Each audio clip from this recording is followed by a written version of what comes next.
चलिए ध्यान देंगे, क्वेश्चन नंबर हम लोग सीखने वाले हैं 45।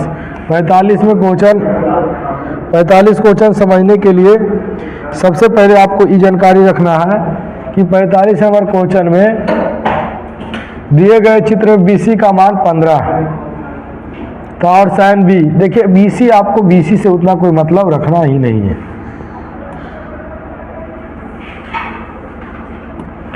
BC से उतना कोई मतलब रखना ही नहीं है, क्योंकि यहाँ साइन B बराबर ऑलरेडी दिया हुआ है 4/5। साइन B मतलब थीटा कहाँ है, यहाँ पर है। तो जब थीटा यहाँ पर है तो सामने वाला भुजा क्या होता है, लंब। यानी लंब का मान अगर बोला जाए तो लंब हो गया 4, और आधार का मान बोला जाए तो ये कितना हो जाएगा, तो लंब हो गया 4 और कर्ण हो गया 5। निकालना क्या हमको, आधार। क्या निकालना है, आधार। तो आधार अब इससे हम चलेंगे जो दिया हुआ है उसी के अनुसार, ठीक है। तो हम लिखेंगे दिया गया है, क्या लिखेंगे, दिया गया है। क्या दिया गया है, तो साइन B = 4/5। तो लंब हो गया 4 और कर्ण हो गया 5 और आधार बोले तो हो गया √ कर्ण स्क्वायर माइनस लंब स्क्वायर। तो कर्ण का मान अगर देखा जाए तो कर्ण का मान आपका है 5 का स्क्वायर माइनस 4 का स्क्वायर। तो 5 का स्क्वायर 25, 25 में से 4 का स्क्वायर 16, हो गया 9 और हो गया 3। क्लियर। तो यानी हम इसको बोले तो ये कितना हो जाएगा, ये हो जाएगा आपका 3। कितना हो जाएगा, 3। तो अब हम लोग क्वेश्चन नंबर देखने वाले हैं, दिखाएं जो 45 नंबर क्वेश्चन दिया हुआ है। तो tan स्क्वायर B है और 1 - cos स्क्वायर B बराबर लाना है -1। इसको बनाने के लिए दो बात की याद रखें, अगर चाहते हैं तो फार्मूला भी यहाँ लगा सकते हैं। हम लोग पढ़े थे cos थीटा × sec थीटा बराबर 1 होता है। तो cos थीटा बराबर 1/sec थीटा और sec थीटा बराबर 1/cos थीटा। यानी आप लिख सकते हैं tan स्क्वायर B और minus sec square B। sec square B इसका फार्मूला होता है जो आपको 8.4 में समझाने वाले हैं, ठीक है। तो tan स्क्वायर B लंब/आधार, और ये हो जाएगा आपका कितना, कर्ण/आधार। दोनों का स्क्वायर तो दोनों का स्क्वायर कर देंगे। बोलिएगा लंब का मान, तो लंब का मान देखिएगा तो लंब का मान 4, आधार का मान 3, 4/3 का स्क्वायर माइनस कर्ण का मान देखिएगा तो 5। अगर बोलेगा आधार तो आधार हो गया 3। तो गौर कीजिएगा 4 के स्क्वायर 16 और 5 के स्क्वायर 25, 16 और 3 के स्क्वायर 9, 5 के स्क्वायर 25 और 3 के स्क्वायर 9, एलसीएम 9। तो बताइए 9 से भागा 9 में देंगे 1, 1 गुना 16 तो 16, 9 से भागा 9 में देंगे 1, 1 गुना 25 तो 25, 25 में से 16 जाएगा तो -9 बचेगा, क्योंकि घटाते हैं और बड़ा वाला का चीज होता है। तो 25 में से 16 गया तो 9 और बड़ा चिन्ह माइनस के, तो माइनस के 9 से 9 कट गया -1। RHS प्रूव्ड हो गया, RHS प्रूव्ड। क्योंकि RHS हमको क्या लाना था, तो RHS हमको लाना था आपको -1। क्लियर। तो अगला क्वेश्चन हम लोग समझेंगे। अगला क्वेश्चन आपका है 3 tan थीटा -2 sin अल्फा और 4 cos अल्फा। इस क्वेश्चन को समझने से पहले देखिए होता क्या चित्र, तो चित्र को समझिए आप। इसमें अगर बात किया जाए तो पूरा का मान नहीं दिया हुआ है। पूरा का मान ये नहीं दिया हुआ है कि आपको इसका मान पता है, इसका मान पता है, लेकिन आपको इस वैल्यू इसका नहीं मान पता है।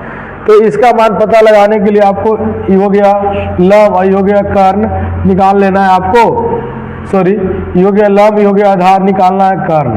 तो हम लोग लिख सकते हैं कर्ण बराबर √ लंब स्क्वायर प्लस, यहाँ पहले लिखना होगा त्रिभुज कौन है, QRC, QRS, RQS।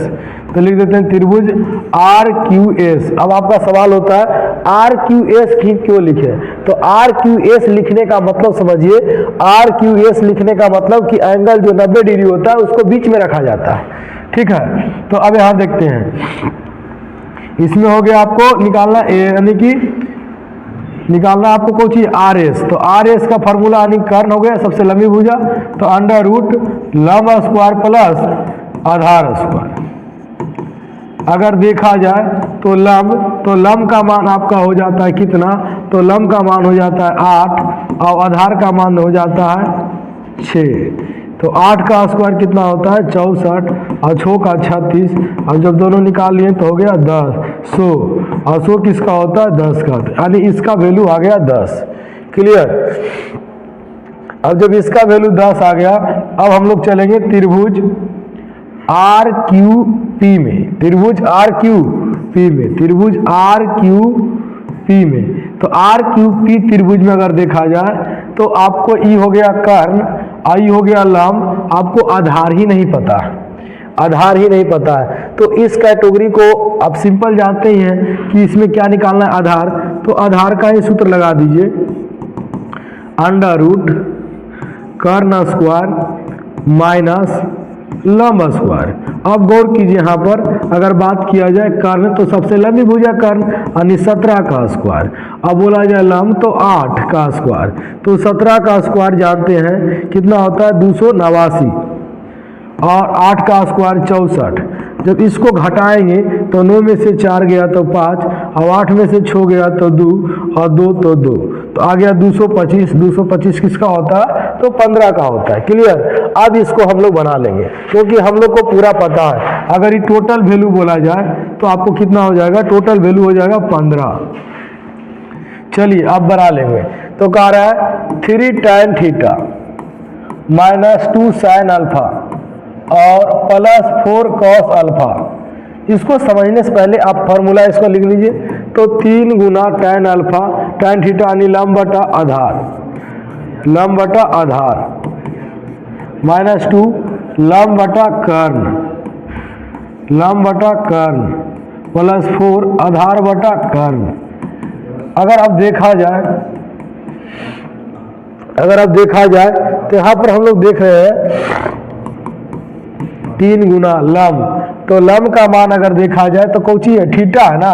थीटा जैसा ही बोले मतलब ये पूरा त्रिभुज की बात कर रहे हैं। तो थीटा यहाँ है तो इसका सामने वाला भुजा लंब यानी लंब हो गया 8, और आधार अगर बोला जाए तो आधार नीचे वाला, तो आधार कितना हो गया 15। चलिए 2।